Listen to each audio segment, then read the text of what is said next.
watu huwa na uzalishaji zaidi, wanajawa na ujasiri, wanakuwa wabunifu na wanakuwa wenye maarifa. Niliamua kuacha kazi, hata kama sitafanikiwa, nitakuwa nimejaribu, nitakuwa najua haiwezekani. Hakuna kitu cha ajabu hapa. Kila anayepata ufanisi hufanya kazi usiku na mchana. Kitu kitakusukuma na kuwezesha kupata maarifa ambayo hukuwa nayo. Tunajaribu kutengeneza kitu kitakachopita mipaka nchi hii. Ikiwa unataka kubadilisha ulimwengu, anza na nyumbani.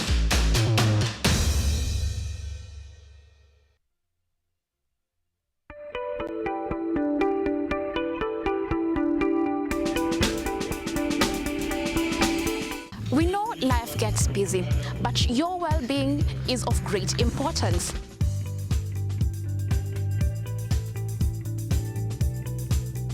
At KUTV's Focus on Health, we cut through the clutter, bringing you expert advice to keep you well informed for your well-being and that of your family.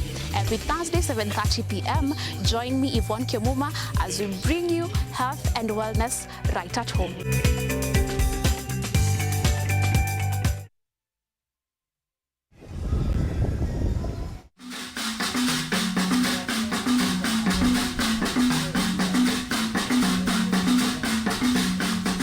Ninakukaribisha rasmi kwenye mitindo ya kipwani, kipindi kinachokuza utamaduni wa kipwani, nikikuletea mazungumzo ya moja kwa moja na wataalamu, vyakula vilivyopikwa na kukorombezwa, viungo mwake vya kipwani, ngoma zetu za asilia za Kimijikenda, bila kusahau tarabu na chakata. Yaani wanawake Uswahilini watakuwa wakinengua na kuzungusha viuno kama panga boy za trekta ndani ya mitindo ya kipwani KUTV, ukiletewa moja kwa moja kutoka Salama Bling Beach Resort kila Jumamosi saa 10 jioni na Jumapili saa 4 usiku, ukiwa nami mtamu wako zaidi ya asali. Mimi naitwa Waridi Tamu. Mpenzi mtazamaji, usipitwe na matamu.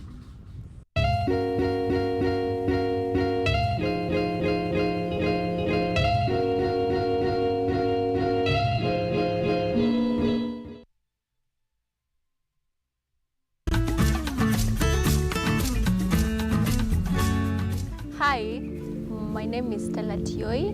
Jina langu naitwa Okemwa Mukwa James. This is Mandela Gaya. Ugonjwa ulipokuja ulichukua siku 3 ukaniweka in coma.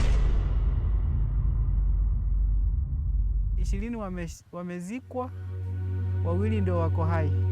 I don't even know how it feels to see. I feel like I cannot express myself well the way somebody who can walk can actually express themselves. Ilichukua muda mwingi mrefu tena mpana ili kuikubali kwamba mimi siwezi tembea tena. I've come to actually accept myself. Ukijaribu kumsimamisha mtu umwambie tafadhali nionyeshe njia, They find it quite strange talking to you. You should just make schools integrated, Inclusive setups. by providing the right facilities.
And the veil has been as the Community Center. You're just in time for the Friday edition of the KUTV Primetime News, and on this very day, the 17th day of the month of July 2026, it was a bevy of activity within the main campus in Kenyatta University as we commemorated the 59th graduation ceremony under the theme of Youth Engagement for Co-Creation and Inclusive Education. Indeed, a day that has seen around 3,244 graduates transform and move to the other step to become graduates. Yes, that is the story, among others, that we have for you tonight, compiled by our very avid reporters. But before we dive into it, how about we begin it officially?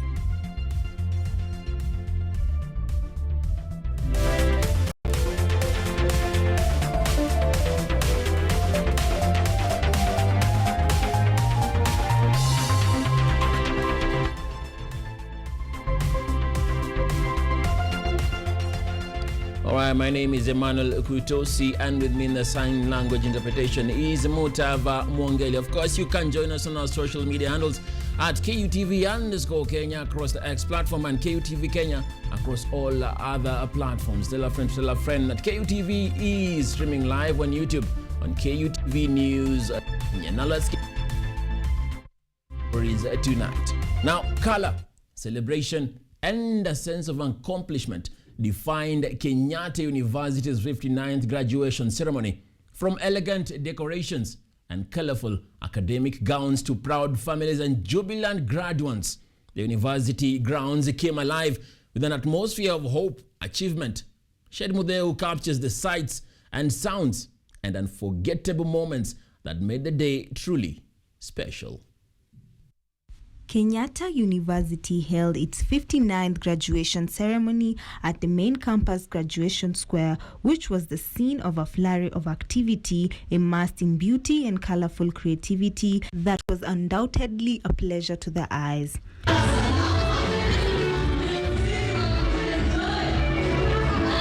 The graduates filled the graduation square early in well-tailored gowns representing the different schools, while their parents slowly filled the visitors area carrying bouquets of flowers, gifts, and other balloons, eager to share the moment of victory. We have members of Senate, directors of centers, institutes, and campuses, and at the tail end of the academic profession, we have the executive deans of schools.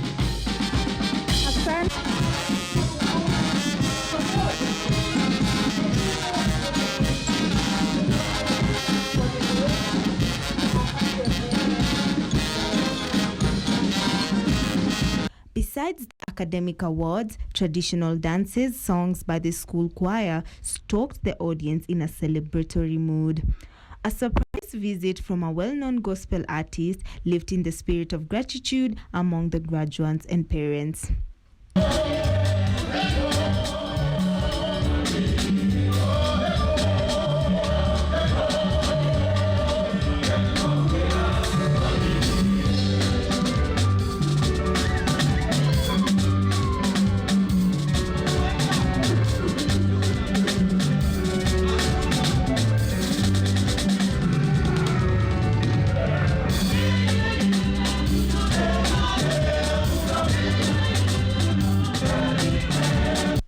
As the graduates tossed their tassels into the air and posed for photographs across the campus, the 59th graduation ceremony stood as a colorful reminder that education bears fruit. Facing the job market with capable employees and employers. It is now time to present the candidates for the award of the degree of Doctor of Philosophy of Kenyatta University. Their names: Habdi Faiza, Doctor of Philosophy in Human Resource Management.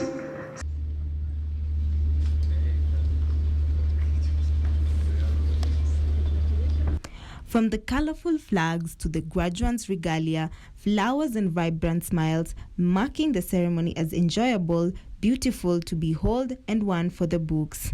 Shed Mudeu, KUTV. Artificial intelligence, AI, is reshaping education around the world, changing how students learn, research, and complete assignments. But as AI becomes increasingly common in academia, education leaders are warning that innovation should never come at the expense of critical thinking and originality. At Kenyatta University's 59th graduation, the message was clear: embrace AI, but protect academic integrity.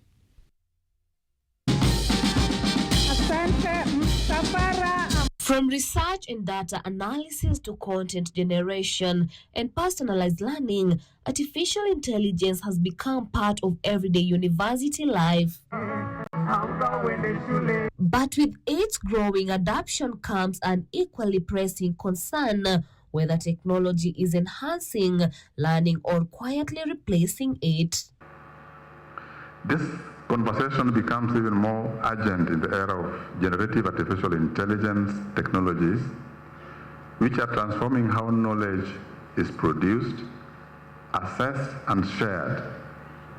While these technologies offer tremendous opportunities for learning, innovation, and productivity, they also present significant challenges if used irresponsibly.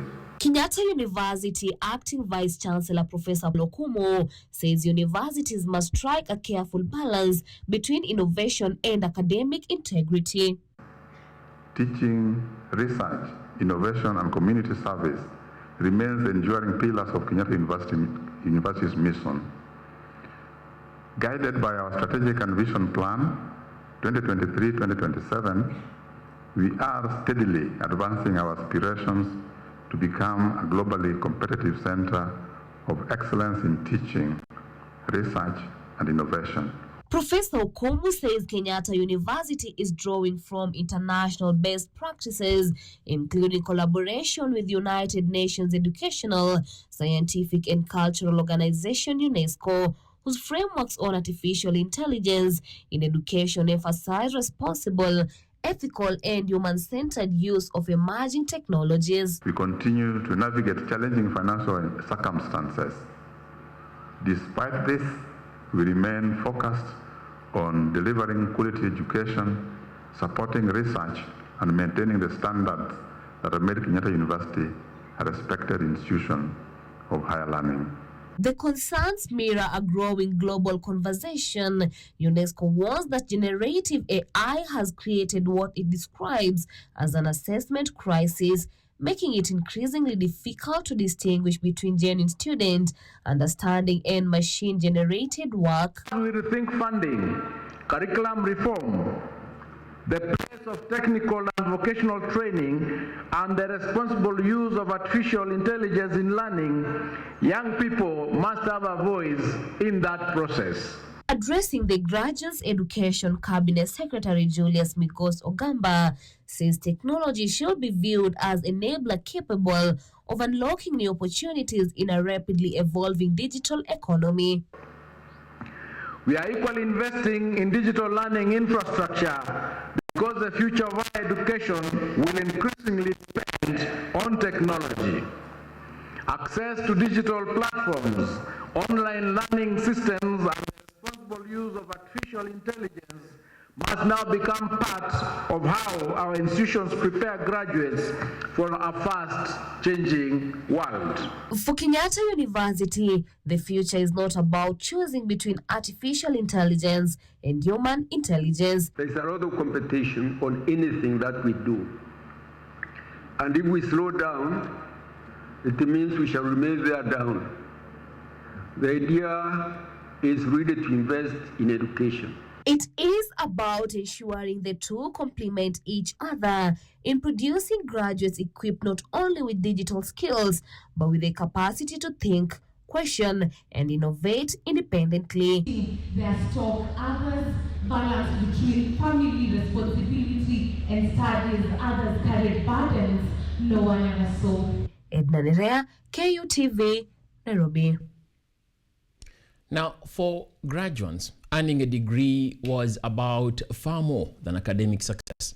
It was the reward of years of sacrifice, balancing careers, family responsibilities, and demanding research. As they celebrated this milestone during the Kenyatta University 59th graduation ceremony, many reflected on a journey defined by resilience, personal growth, and renewed hope for the future. A sense of academic achievement filled the Kenyatta University grounds as graduates celebrated the years of academic dedication and sacrifice during the institution's 59th graduation. Family members and friends joined in celebrating the graduate success. Kenyatta University was credited for fostering both academic and professional development with graduates, noting exposure to diverse ideas, mentorship and practical learning experiences during the academic journey. Imekuwa tough manze. Mimi nimekaa hapa hivi for some years, but kila kitu imekuwa fiti, like we thank God. Plan zangu for the future ni nataka kuendea master sasa. Kwanza alafu PhD maybe baadaye. Pursue degree, like ni fiti kuwa na hiyo knowledge, fiti kuwa na hizo papers. Na kazi iko tunajua, tunaamini tu. Speaking during the event, Jen Joroge, a master's in business administration graduate, emphasized the importance of continuous learning, noting that education does not end with academic qualifications, but remains a lifelong process essential for adapting to the changing industry demands. In an MBA, an alumni of Kenyatta University, this is a very big day for me because I've graduated with masters in business administration. It has been a challenge because I'm a mother and an entrepreneur, but I'm very happy. I had very supportive supervisors. As learning does not stop. I am very old, by the way, and I'm still learning. So even those who are graduated today, who have graduated with other maybe degrees, certificates, you need to move on. Learning, hata wenye wamepata PhD, by the way, they post PhD, learning never stops. As they look ahead, many expressed ambitions of advancing careers, pursuing further studies, or contributing to societal development through their areas of specialization. The graduates now set their sights on the future, confident that the experience gained at Kenyatta University will help them navigate the evolving job market. Jacinta Hawere, KUTV. Thank you, Jacinta Hawere, for that report. Now, years of sacrifice, determination, and countless hours of study finally paid off as thousands of students graduated during the Kenyatta University 59th graduation ceremony. But beyond the certificates, some of the day's brightest moments came when private sector partners rewarded exceptional performers, making an already memorable occasion even more special.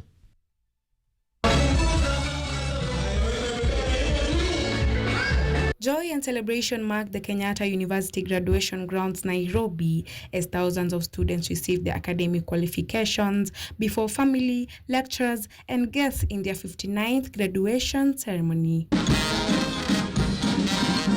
However, the loudest applause was reserved for the university's valedictorian, two best performing graduates who each received brand new motorcycles and loaded envelope in recognition of their exceptional academic performance. To our top performing male and female student, Ms. Faith and Mr. Junior Musigoyo, we are happy to reward one of our most performing motorcycle, TVS Apache RTR 180, today on this occasion. Overall Best Graduate Faith Cherotich Kimutai, who earned a Bachelor of Medicine and a Bachelor of Surgery degree, joined by the top male student Junior Victoria Godwin, who excelled in Bachelor of Petroleum Engineering, had the honor to be honored.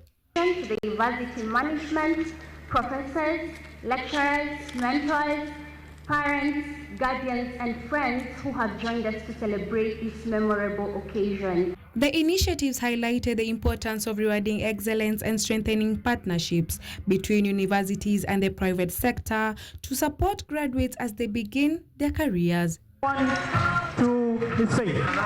Thank you very much. And the second one. For the two graduates, the motorcycle symbolized more than a reward. They marked the beginning of a new journey, driven by hard work and determination as they ride off for their impact in the next course of life. Petra Faith, KUTV.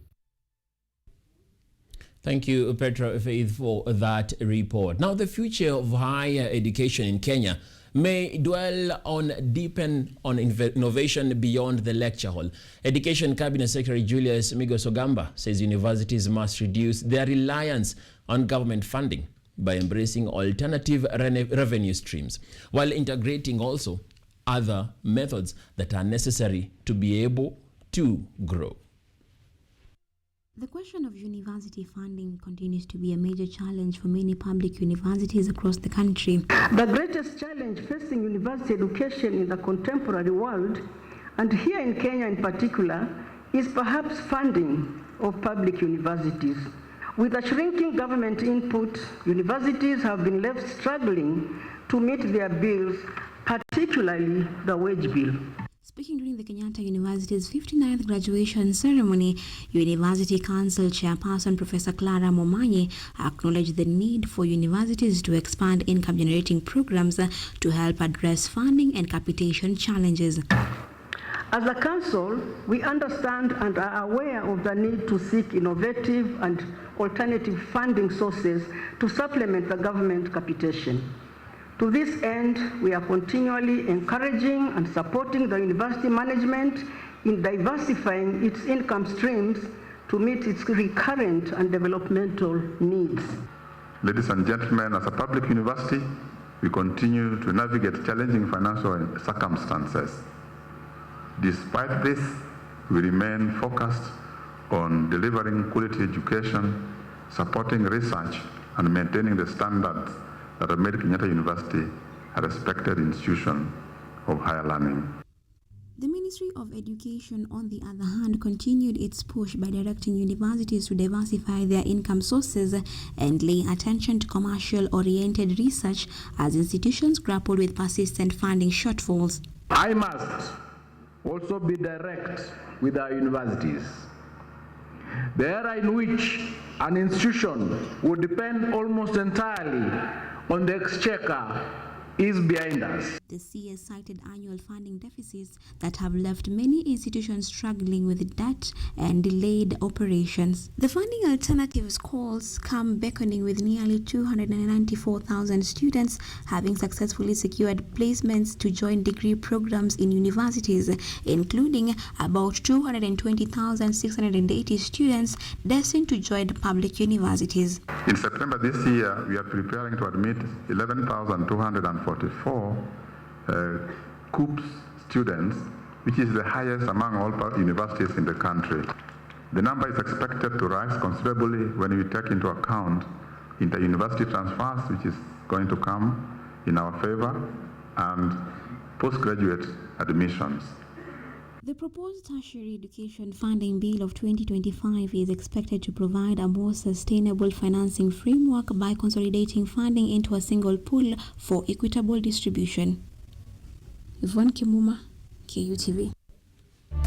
All right, and that report from Yvonne Kimuma takes us to our first break within the Friday edition of the KUTV Prime Time News. Don't go too far, because there are a lot of more reports, particularly touching on the graduation and also other matters across the country. Don't go too far.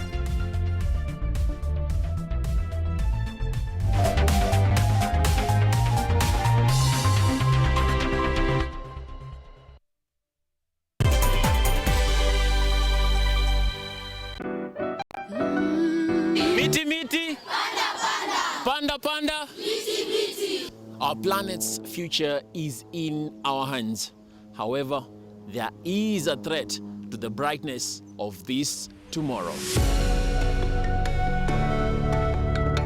On EarthCheck, we share the challenges, the solutions, and the hope. I would call this a very momentous day, a very critical day. Every episode, every story, every step we take creates a ripple. Join me, the environmentalist Emmanuel Kutosi, on KUTV every Wednesday at 8 p.m. and be part of EarthCheck. Welcome.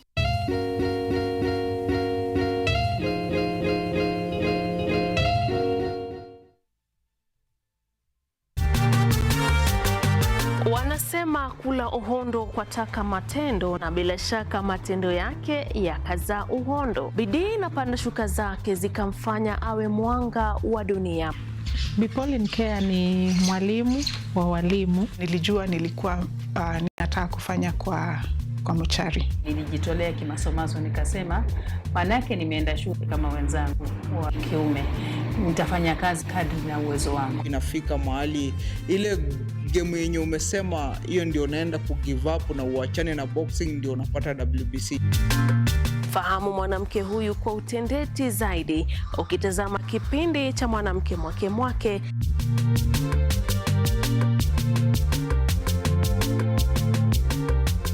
Kila Jumatano saa 2:30 usiku ukiwa nami Caroline Kimwele.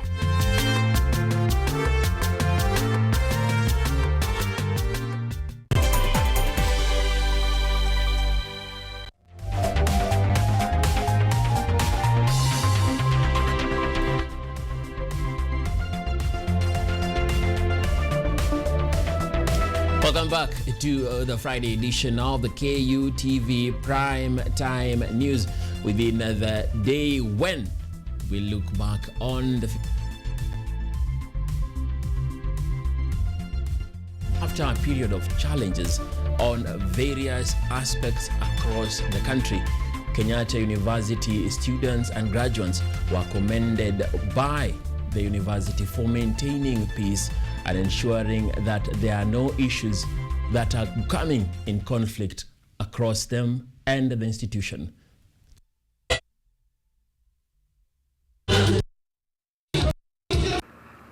Kwa niaba ya wazazi na walezi walio hapa, ningependa kusema kwamba mahafali wahitimu wa siku ya leo wamekamilisha safari yao ya usomi katika chuo kikuu cha Kenyatta. Nafurahi kuona kwamba wamehitimu kwa muda uliowekwa na kwamba wamedumisha amani. Amani ni kigezo muhimu katika jamii yoyote ile. Amani mliodumisha katika chuo hiki, ningependa pia muidumishe kokote kule mtakapoenda katika shughuli zenu za kila siku, tukijua kwamba nchi yetu inahitaji amani, utulivu ili maendeleo yaweze kufikiwa. Kwa hivyo, mkiungana na marafiki, wazazi, walezi, ndugu zenu, tafadhalini na waomba wahitimu wa mwaka 2026 kokote kule mtakapokuwa, muweze kudumisha amani, muweze kuzingatia haki, msidhulumu wengine wala msikubali kudhulumiwa. Huo ndio wasia wangu siku hii ya leo, na ningewatakia mema katika maisha yenu kokote kule mtakapoenda nchini Kenya na kwingineko ulimwenguni. Mdumishe amani hiyo hiyo ambayo mmeidumisha hapa katika chuo kikuu cha Kenyatta. Those are calls for peace from the Kenyatta University Council Chairperson, Professor Clara Momanyi. Now moving on, behind every graduation gown lies a unique story. While thousands of Kenyatta University graduates celebrated earning their degrees, many reflected on journeys marked by financial struggles, personal sacrifices, and unwavering determination. Their stories remind us that success often comes after overcoming life's toughest challenges. Take a look. Secretary Commission. For many graduates, today's celebration represented more than just academic achievement. It marked the end of a journey filled with challenges that tested their resolve. While some struggled with financial constraints, academic pressure, and personal setbacks, others overcame disability and other barriers that threatened to derail their education. Yet, despite the challenges, they remained determined to reach the graduation square. Tumepitia changamoto si haba, hususani mimi nimepitia changamoto za karo zingine, na ni deadline inafika sijalipa karo nikamalize, kisha missing mark, kutafutana na ma lecturer kwa ma department inakuwa ni ngumu. Hata ilifika mpaka to an extent I'm visually impaired, mpaka tunapata discontinuation sababu ya kuchelewa kuwekewa marks kwa portal. Although their experiences differed, the graduates shared a common message that resilience, determination, and hope can overcome even the toughest blockages. From financial hardships and academic pressure to balancing family responsibilities and personal setbacks, many were forced to dig deep to stay on the course.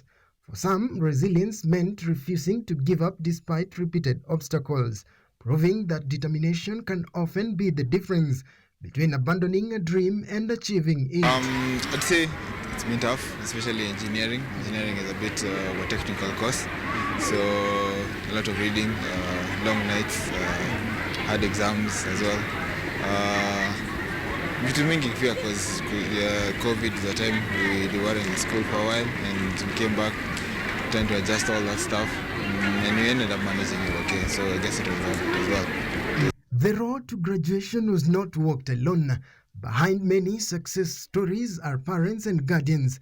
For them, today's ceremony was also a celebration of sacrifice, a remembrance of the difficult financial decisions made, their sacrificed personal comforts, and the unwavering emotional support offered to keep their children in school, despite rising educational costs and other family responsibilities. Sangine semester inataka ulipe within a certain time, ama huyo kijana hata afanya exams. Zimekuwa changamoto mingi na ni pesa nyingi pia. With many programs running up to over 5 years, some of the students were forced to persevere through their hardships to brighten their future. Brian Uma, KUTV.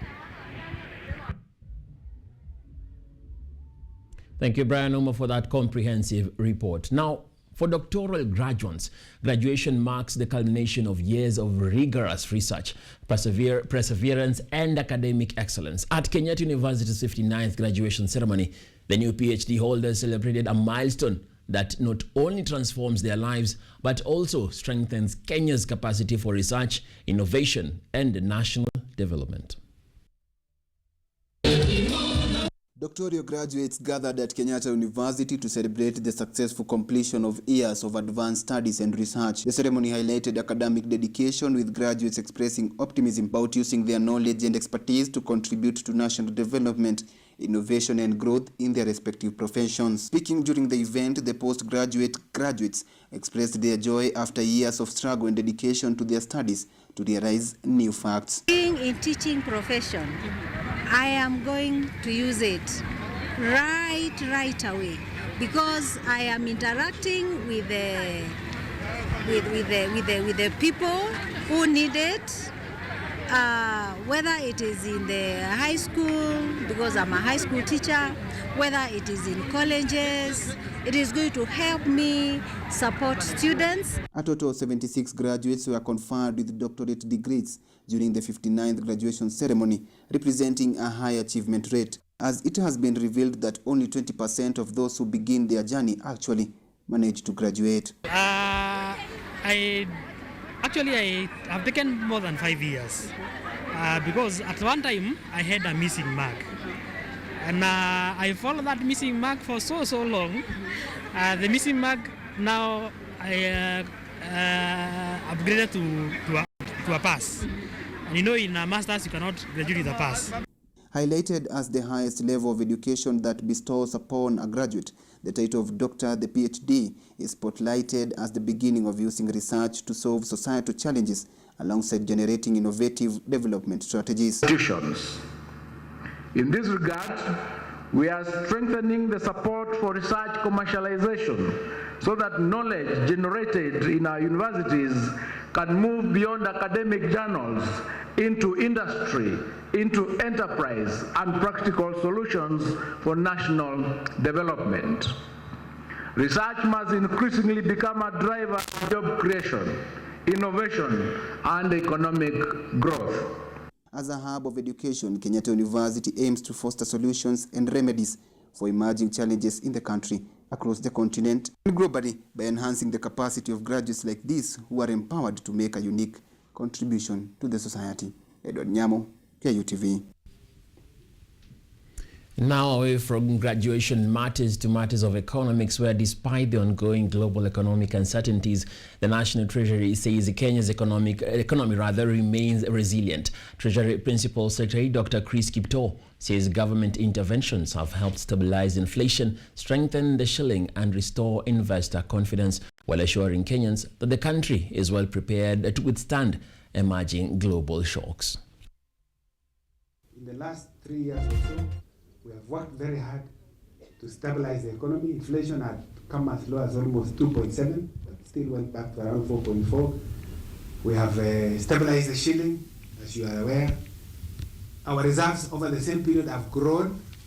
When we came in, it was around less than 3 months of import cover. Today, we're talking about 7 months of import cover. And those who are of you participate, I've just heard the testimony of Mzee that he encouraged people to invest in the stock market. And you know how the stock market has performed.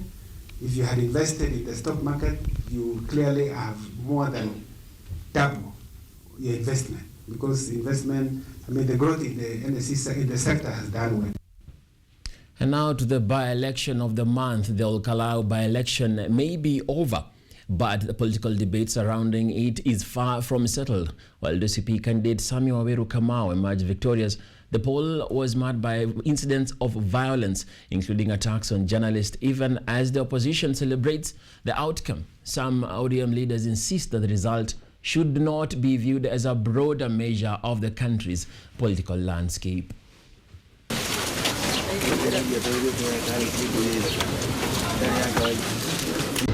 Hii Electoral Commission imedhibitisha kwa yale yote inaonekana Olkalau ya kwamba hawako tayari kupatia Kenya a free and fair elections. Wananchi tujue, we are on our own, tujipange. We will have to force the election to be free and fair, the general election. And still within the political world, Jubilee Deputy Party Leader Dr. Fred Matiang'i has renewed calls for peaceful politics following the deadly attack on the Linda Mwananchi convoy in Keumbu, Kisii County. Condemning the use of crude weapons during political events, Matiang'i urged leaders and supporters alike to respect every Kenyan's democratic right to support the political side of their choice without fear or intimidation.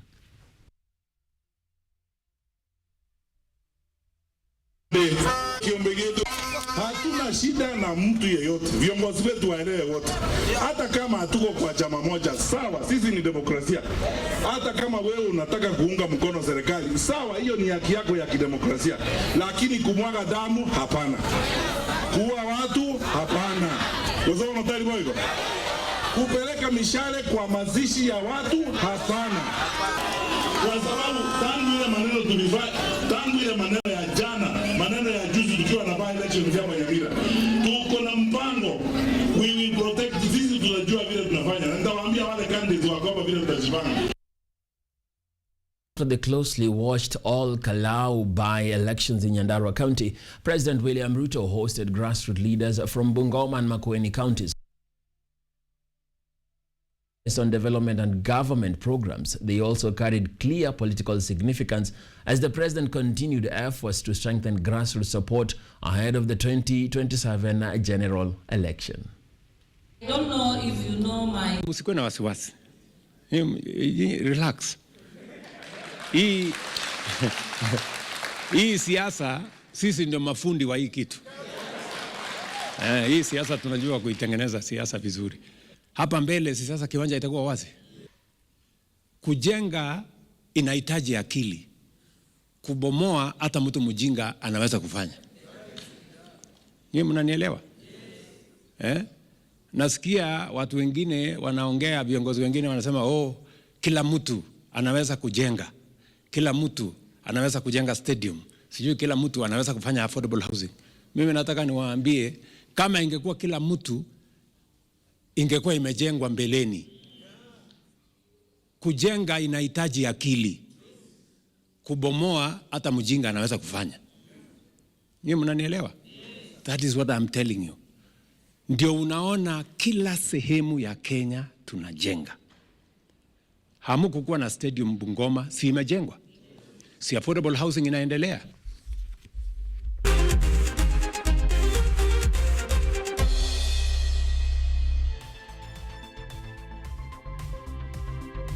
We're smack in the the sports arena, I beg your pardon. Now, Junior Starlets head coach Mildred Cheche continues to earn admiration after guiding Kenya to a second FIFA Under-17 Women's World Cup, with calls growing for her to one day lead the senior men's team, that is the Harambee Stars. Cheche has responded as speculation continues over Harambee Stars coach Benny McCarthy, whose contract is expected to run until after the 2027 Africa Cup of Nations, and who has recently admitted he misses club football.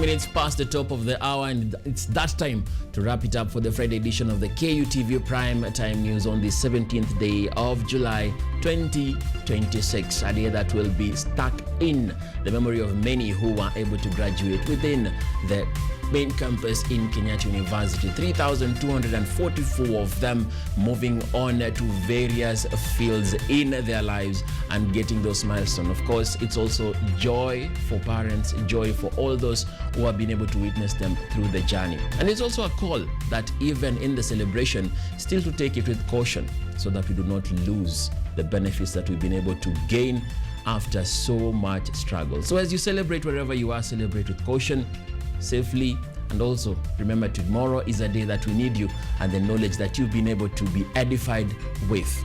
My name is Emmanuel Kutosi, and a big thank you also to the whole team on the other side, ensuring that everything is coming to you in a clear way. They've been up since morning to ensure everything is coming to you in a special way. Of course, go there to the social media handles, give it a like, give it something. Yes, you can even contribute, things do happen. Thank you for keeping it KUTV and choosing us to be your informer tonight. And of course, on the other side, about the football situation, there's still a poll out there. Can Mildred Cheche also take on Harambee Stars? Well, that you can go to chime in within the social media handles at KUTV Kenya across all social media platforms.